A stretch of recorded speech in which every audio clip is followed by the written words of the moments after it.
didn't grind it up, but I'll put a little bit in anyways.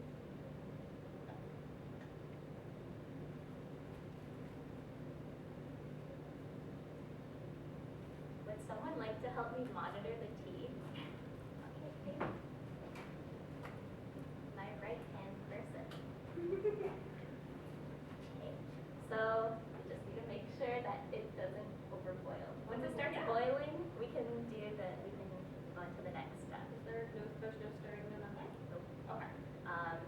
Some people will stir it, but we don't usually. There's a different method for every Indian, South Asian household. I guess our household is lazier, so we don't really do any of that. But yeah, this pot is probably older than me, and it's been making chai for me and all of our guests for years.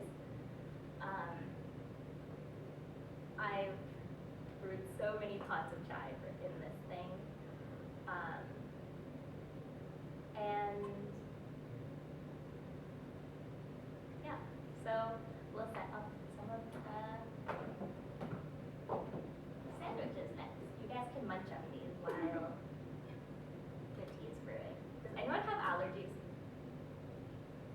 Specifically to grains and seeds? Yeah. I have a gluten allergy, but Oh, I'm so but sorry. no, it's okay. It's okay. Okay. But it's not like. I'll set these up. So these are potato sandwiches. They probably don't taste as good as they could have because they're cold. But you guys are lucky because my mom helped me make the filling. Oh my God, your mom helped. So you guys get the better version than if I did them by myself. Not that I'm a bad cook, but yeah. So this is like the white bread one, and then there's a healthier version. Because my parents were worried about that. So you guys can come up and grab sandwiches if you want. These are potato and onion, and they've just been fried in spices.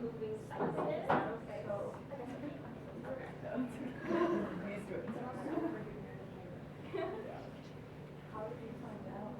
I'm gonna get a photo of your steps and hands and snapshot for it. If anyone wants to like. So wait, I'll pose. Yeah, just keep me one of the hands posted. Here, I have nice nails.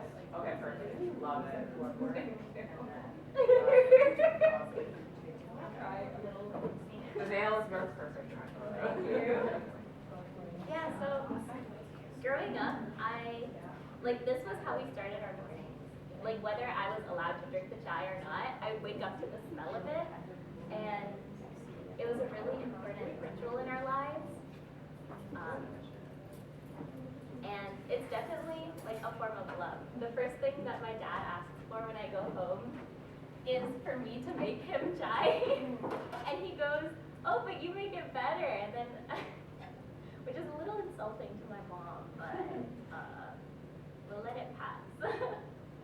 So we're starting to boil. Okay.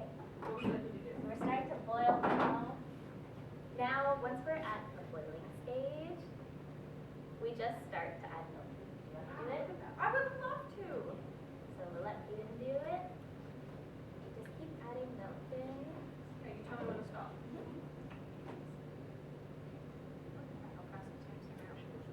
Usually, I judge how much milk to add by the color. Oh, cool.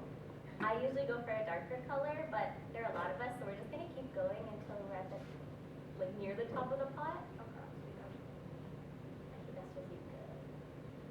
So now that we have the milk, this is like the dangerous part. Not dangerous, but this is where I always mess up because Oh my God, you brought lemons. I have to be considerate of the people who can't eat, drink, or yeah, whatever. So the reason why this is the part that I always mess up on is because you have to wait for the milk to boil up.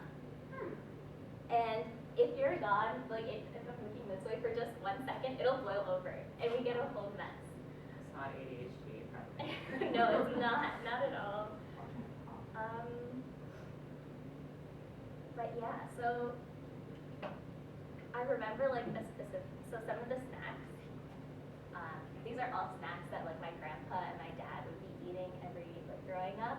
The top one is super famous in India. So Parle-G cookies, I don't know why they're so famous, but you see them everywhere, like at every street stall, like in every home.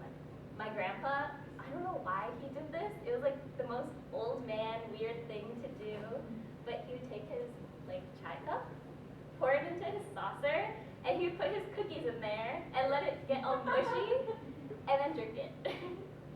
Which is like, I don't know, such an old man thing to do, but I have very fond memories of it.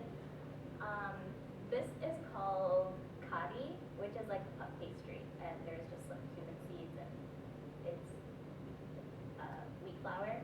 And then the ones at the back are like crispy toast, I guess, like a crouton, but sweeter and with cardamom. So considering how important chai has been to a lot of South Asians and myself, it was really surprising for me to learn that this was a colonial invention